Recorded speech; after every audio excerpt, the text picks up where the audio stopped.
Yun guys, nakakagigil yung broker na to guys. May nagchat sa akin at sinisingil siya ng bayad sa OEC ng 3,000. Wow! At yung re-entry permit visa niya is may bayad ng 1,500 plus yung OWA niya is 1,000. So, total is 5,000 plus.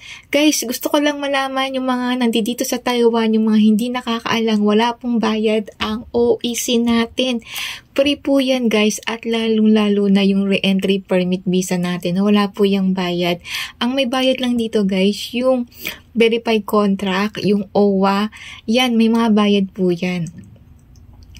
So, mga hindi po nakakaalam ha, guys ha. Kasi alam po, hindi lahat ng nandito sa Taiwan ay alam itong mga ganito na bayarin. Yung OEC, free po yan. Wala pong bayad yan, guys. Kaya kung ako sa inyo, guys, maging wais po tayo, maging matalino, at wag magpapautos sa mga broker na dragon. Kagaya ng broker nito, grabe maningil. 5,000, 3,000 ang bayad sa OEC. Nagulat ako. Buti na lang, nakikita niya yung post ko dito sa TikTok. Wow. Kaya nagtanong siya sa akin dahil nakita niya kasi may post ako na nakalagay doon is walang bayad.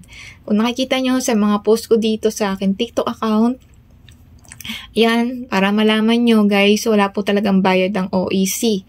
Yan, maging matalino po tayo guys. Kung kaya nyo naman guys, mag-asikaso ng mga documents nyo. Kung balak nyo umuwi ng Pilipinas, magbakasyon, kayo na lang po ang mag-asikaso sa MECO. Madali lang. Kung nasa MECO na kayo, nandoon na ang OEC, ang bayad sa OWA, ang SSS Pag-ibig, at verified contract.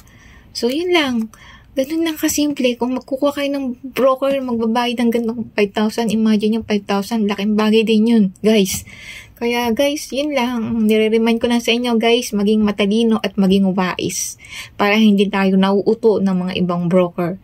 Yun, kaya ako, swerte po rin ako sa aking broker na si Ma'am Debbie at si Ma'am Wei. Dahil sobrang hindi sila ganyan, kagarapal, maningil. Yun lang, thank you!